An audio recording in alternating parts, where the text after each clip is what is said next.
नमस्कार, श्री स्वामी समर्थ. तर लवकरच घटस्थापना होणार आहे. पितृपक्ष संपला की सोमवती अमावस्येनंतर नवरात्री उत्सवाला सुरुवात होते. अश्विन महिन्यातील शुक्ल प्रतिपदेपासून शारदीय नवरात्र उत्सवाला प्रारंभ होतो. गणेश उत्सव गेल्यानंतर सगळ्यांना वेध लागतात ते नवरात्रीचे. देशभरात नवरात्रीचा उत्साह हा मोठ्या धूमधडाक्यात होतो. नवरात्रीच्या 9 दिवसात देवीच्या 9 रूपांची पूजा केली जाते. तसेच अनेक ठिकाणी देवीच्या मूर्तीची प्रतिष्ठापना करतात, तर घरोघरी देवीची मूर्तीची प्रतिष्ठापना करतात. घरोघरी या काळात घट बसवले जातात. हिंदू शास्त्रात शारदीय नवरात्रीला विशेष महत्त्व आहे. वर्षभरामध्ये 4 नवरात्री असतात. त्यात 2 गुप्त नवरात्री असतात, तर उर्वरित 2 पैकी एक चैत्र महिन्यात साजरी केली जाते, तर दुसरी अश्विन महिन्यात. 9 दिवसात सुरू असणाऱ्या या नवरात्री उत्सवाच्या पहिल्या दिवशी घटस्थापना केली जाते. 9 दिवस व्रत देखील केले जातात.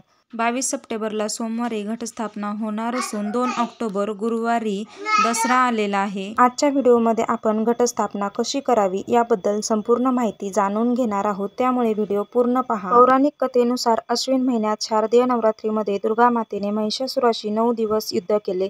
10व्या दिवशी माता दुर्गाने महिषासुरावर विजय मिळवला. तेव्हापासून माता दुर्गा आणि तिच्या 9 रूपांची पूजा केली जाते. त्यामुळे 9 दिवस देवीची पूजा केली जाते. यावर्षी 22 सप्टेंबर 2025 सोमवारी घटस्थापना होणार आहे. तर गुरुवार 2 ऑक्टोबर 2025 रोजी दसरा आलेला आहे. तर घटस्थापनेचा शुभ मुहूर्त हा सकाळी 6:09 पासून ते सकाळी 8:06 आहे आणि अभिजित मुहूर्त हा सकाळी 11:49 पासून ते दुपारी 12:38 आहे. घटस्थापना करण्यासाठी येथे मी एक पाट घेतलेला आहे. पाटावर एक लाल कलरचं वस्त्र अंथरून घेतलेलं आहे आणि पाटाभोवती रांगोळी काढून त्याच्यावर हळदी कुंकू टाकून घेतलेलं आहे.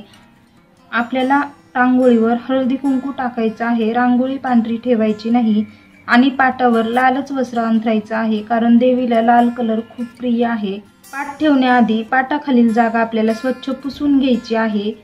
मी फरशी स्वच्छ पुसून पाटाखाली स्वास्तिक काढून त्याच्यावर हळदी कुंकू टाकून घेतलेले आहे आणि त्यानंतर त्याच्यावर पाट ठेवून घेतलेला आहे.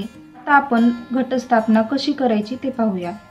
मी पाटावर 4 विड्याची पाने ठेवलेली आहेत आणि त्याच्यावर माझ्या देवघरातील जे चांदीचे देवाचे टाक आहेत ते ठेवून घेतलेले आहेत. अशा प्रकारे विड्याच्या पानावर देवाची पूजा केली जाते.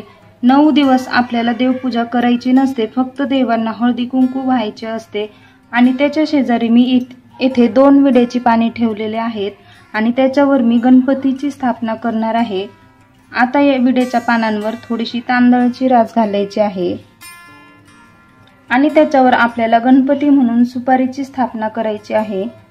तुम्ही सुपारीऐवजी गणपतीची मूर्ती सुद्धा ठेवू शकता. बऱ्याच ठिकाणी देवाच्या टाकाऐवजी देवाच्या मूर्ती सुद्धा ठेवल्या जातात किंवा देवीचा फोटो सुद्धा ठेवला जातो. त्यानंतर मी कलश स्थापना करणार आहे. येथे मी एका डिशमध्ये तांदूळ घेतलेले आहेत. ती डिश आपण इथे ठेवूया.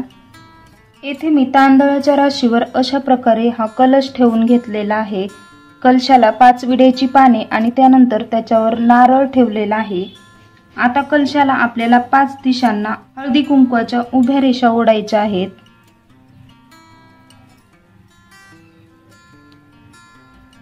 काही ठिकाणी घटावरच कलश स्थापना केली जाते.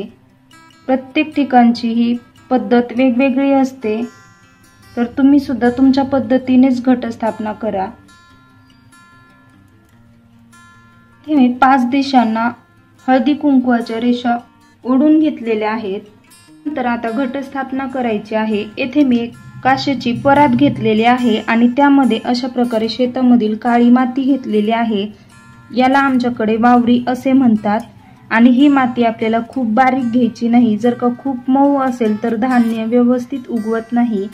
आता या वावरीमध्ये आपल्याला धान्य मिक्स करायचं आहे.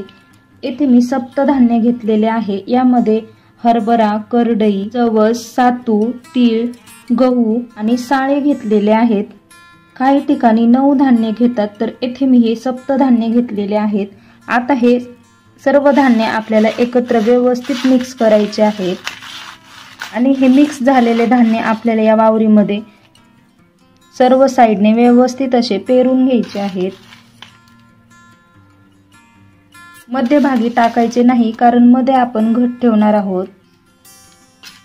इथे मी सर्व साईडला हे सप्तधान्य टाकून घेतलेले आहेत आणि याच्यावर आपल्याला परत थोडासा वावरीचा लेयर द्यायचा आहे।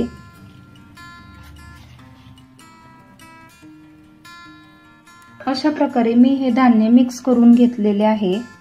याच्यावर आपल्याला खूप जास्त वावरी टाकायची नाही। त्यानंतर आता ताटाच्या मध्यभागी आपल्याला घट ठेवायचा आहे। तर येथे मी हा मातीचा घट घेतलेला आहे। हा मी स्वच्छ धुवून घेतलेला आहे आणि त्याला मी अशा प्रकारे वस्त्र धागा बांधून घेतलेला आहे। आता मध्यभागी आपण हा घट ठेवून घेऊया। तुमच्याकडे जर का अशा प्रकारे मातीचा घट वापरत नसताल तर तुम्ही तांब्याचा कलश सुद्धा घेऊ शकता। त्यानंतर आता घटामध्ये स्वच्छ आपल्याला पाणी घालून घ्यायचं आहे। हा घट आपल्याला पूर्ण भरून घ्यायचा आहे। त्यानंतर घटाच्या साइडने सुद्धा आपल्याला या धान्यावर थोडेसे पाणी शिंपडून घ्यायचे आहे। आपण 9 दिवस घटाला पाणी घालतो त्यामुळे पाणी या धान्यामध्ये मुरते। थोडेसेच घालायचे आहे, खूप जास्त घालायचे नाही। आणि त्यानंतर घटामध्ये आपल्याला एक सुपारी घालायची आहे। त्यानंतर हळकुंड, 1 रुपयाचं नाणं घालायचं आहे आणि खारीक घालायची आहे। प्रत्येक ठिकाणची वेगवेगळी प्रथा असते। इथे मी हे जे घटाचं ताट आहे ते वरती पाटावर ठेवून घेतलेलं आहे। आता सर्वात अगोदर आपल्याला गणेश पूजन करायचं आहे। कोणतीही पूजा करताना सर्वात अगोदर आपण गणेश पूजा करतो। गणपतीला आपल्याला हळदी कुंकू वाहून घ्यायचं आहे। त्यानंतर अक्षता व्हायच्या आहेत, फूल वाहून घ्यायचं आहे। लाल फूल असेल तर तुम्ही लाल फूल वाहून घेऊ शकता। त्यानंतर आपले जे देवाचे टाक आहेत आपण त्याला सुद्धा हळदी कुंकू वाहून घेऊया।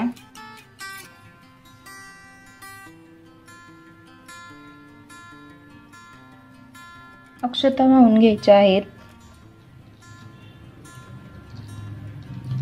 फुले वाहून घ्यायची आहेत।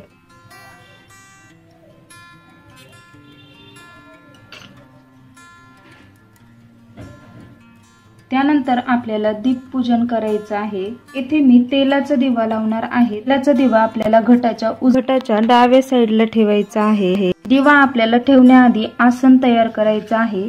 त्यासाठी आपल्याला तांदळाचे अष्टदल कमल किंवा स्वस्तिक किंवा रास घालायचे आहे। येथे मी तांदळाची रास घालून घेतलेली आहे। त्याच्यावर हळदी कुंकू व्हायचं आहे आणि याच्यावर आपल्याला दिवा ठेवायचा आहे। आता आपण दिवा पेटवून घेऊया। येथे मी दिवा प्रज्वलित करून घेतलेला आहे। आता दिव्याला आपल्याला हळदी कुंकू, अक्षता आणि फूल वाहून घ्यायचं आहे। त्यानंतर गणपती पुढे मी खारीक, खोबरं आणि हळकुंड ठेवून घेतलेला आहे। आणि आता आपल्याला या कलशाचं पूजन करायचं आहे। या नारळाला सुद्धा आपल्याला हळदी कुंकू, अक्षता, फुले वाहून घ्यायची आहेत। येथे मी छोटासा हार केलेला आहे, तो आपण नारळाला घालून घेऊया।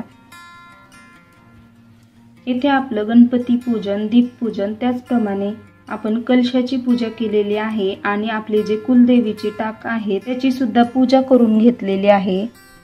आणि आता आपल्याला घटाची पूजा करून घ्यायची आहे। घटाला सुद्धा आपल्याला हळदी कुंकू लावून घ्यायचं आहे। अक्षता वाहून घ्यायच्या आहेत, फूल वाहून घ्यायचं आहे। त्यानंतर आता घटामध्ये आपल्याला 5 नागिनीची पाने सोडून घ्यायची आहेत।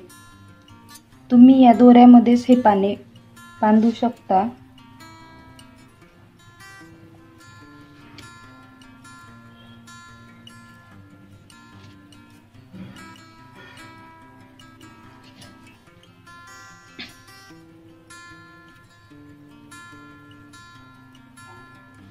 अशा प्रकारे येथे मी घटाची पूजा करून घेतलेली आहे। आता घटाला आपल्याला माळ घालून घ्यायची आहे। येथे मी 9 नागिनीच्या पानांची माळ केलेली आहे। आमच्याकडे पहिल्या दिवशीही नागिनीच्या पानांचीच माळ घातली जाते।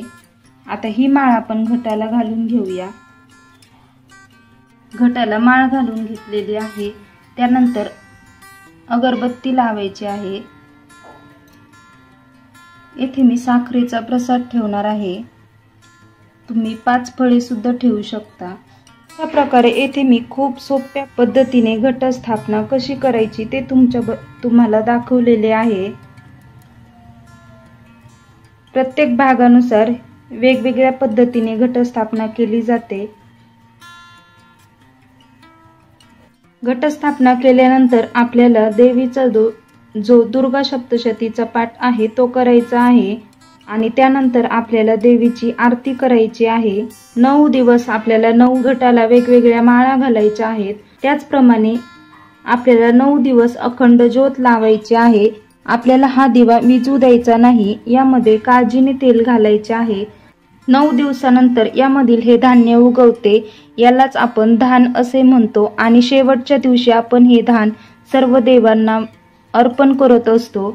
नवरात्री खूप मोठ्या उत्साहात आपल्याकडे साजरी केली जाते। नवरात्रीमध्ये सगळीकडे गरबा, दांडिया हे नृत्य केली जातात। त्याचप्रमाणे देवींचे वेगवेगळे देखावे सुद्धा केले जातात। नवरात्रीमध्ये प्रत्येक घरामध्ये घटस्थापना केली जाते।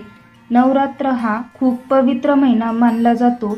नवरात्रीमध्ये आपण कडकडीत उपवास करतो। काही जण 9 दिवस उपवास करतात, तर काही जण 2.5 दिवस, 1.5 दिवस, 5 दिवस अशा प्रकारे देवीची उपासना करतात।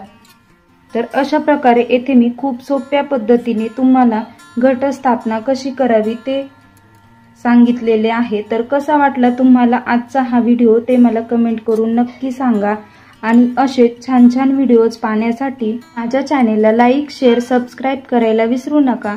चला तर मग भेटूया असाच एक नवीन व्हिडिओ घेऊन। आजचा व्हिडिओ पाहिल्याबद्दल खूप धन्यवाद।